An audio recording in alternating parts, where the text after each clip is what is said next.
So in this video, we're going to do a quick overview of TechDraw views, how to add views, modify views, how to insert different views, change the scale, that kind of stuff.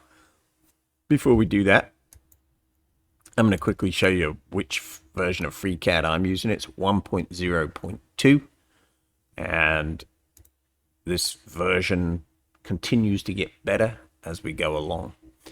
So first thing I'm going to do is I'm going to create a file, and then I'm going to create a part. I'm going to create a body, and then we're just going to create a sketch, and we're going to do that on the XY plane. Now the reason I'm doing this, I'm just showing you how I got to where I got to in terms of creating something. I'm just going to pull out a rectangle like that, and then I'm going to create another rectangle just here. And I'm only doing that rectangle so that we'll have some shape. And then what I'm going to do is I'm just going to take out those lines there, because those overlapping lines are not going to be happy for when we try and do our pad. Now what I'm going to do is pad that, and I'm going to just pad it to something reasonable. So there we have a part, and now I want to do a drawing for that part. So I'm going to put it in my top orientation. I'm going to just show you what it is. I'm going to go there, and I'm going to go into TechDraw. So we'll pop into that TechDraw workbench. And then when we're in the TechDraw workbench, we want to start a new file or a new drawing. And I'm going to choose an A2 landscape. It doesn't have any of the detail on it. It's just a page. So there's my page, and it's a blank page at the moment. So I'm going to take that pad, and I'm going to say create views. So now I'm going to create a view of that pad. And I don't actually want this orientation. I want that orientation. So I just click that once. And then I want to put in the side view below that. And I want to change a couple of things. My projection angle. I like third angle because I'm from Europe, and that's how we do it there. And I want to change my scale because it's kind of tiny. So I'm going to go to a custom scale, and I'm going to make it 4:1. So there we have 4:1. That seems like it's a bit big. So I'm going to go 2:1. How about that? So there, I just changed my scale. I went custom, and I have two views. And I can affect the spacing of those views. So I can say, I want my Y spacing to be a bit bigger than that. So I'm going to go with 30, and I'll apply that. So now there's 30 distance between them. I'm going to say OK. So now I have my part, and I have my projected view of the top, and I have the front. I can move that around on this page if I want to, but I can't separate them because I have my distance already preset. So if I separate them and I go back here, my auto distribute, if I apply that again, it's back to where it was. So if I move that and I apply, it's always going to come back because I'm auto distributing. If I want to keep it that way, I can turn my auto distribute off, and that'll allow me to move it up and down. I can't move it left and right because it has to stay in line because it's a projected view. And now I'm going to just close that, say OK. And now I have my two views, and I could start dimensioning from here. And then if I decide at some point I want to add another view, I can go back into my projection group and simply just click on here, and I'm going to move that to the side because that's where it should be. So I can just click on here and show that view. So it's possible for me to create as many views as I like. If I auto space them again and apply that, there you go. So now you can see they're all in the correct orientation.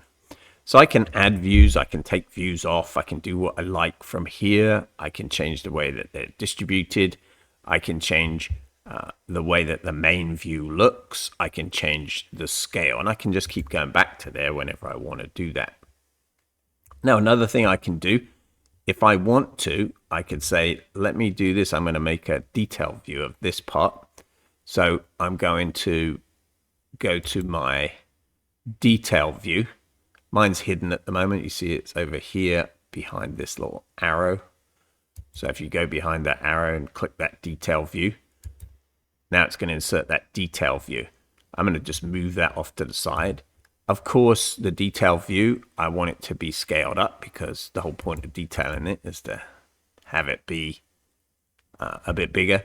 And now what's in my detail view is just that blank side. So I don't want that. I'm going to just move this to the right. And I'm going to move it down a little bit. And now you can see what's coming up in my detail view. Then I'm going to make that detail view a bit bigger. So it encompasses the whole feature that I want in my detail view. I'm just positioning it where I want it. So now that's a detail view there. So I can add that and it can have its own custom scale. The reference here, I have a reference of 1. That's actually over there. So everything is good on my detailed view. Now I can also, if I wanted to, I can go here and I can insert, if I select that pad, I can insert another projection group. So I can say, okay, I want to put another projection group in. It popped in over here. This one has its own scale. I can, again, change which view it's looking at. I can pop in my different projections. The projection of this projection group is changeable, so I could have one at first angle and one at third angle just to confuse everybody. So I can create a whole new drawing here with another projection group if I want to, with all the same ability to move it around. It'll stay organized around where it is. And when I'm moving it, one thing to note, when I move it, I'm selecting the view, not the item. So if I try and select the item, it doesn't move. But if I select the view itself, I can slide it up and down. So again, very flexible. I can create any kind of scale I want for this. I wouldn't normally create a scale per piece. Obviously, if I'm going to do this at 2:1, I want everything there to be 2:1.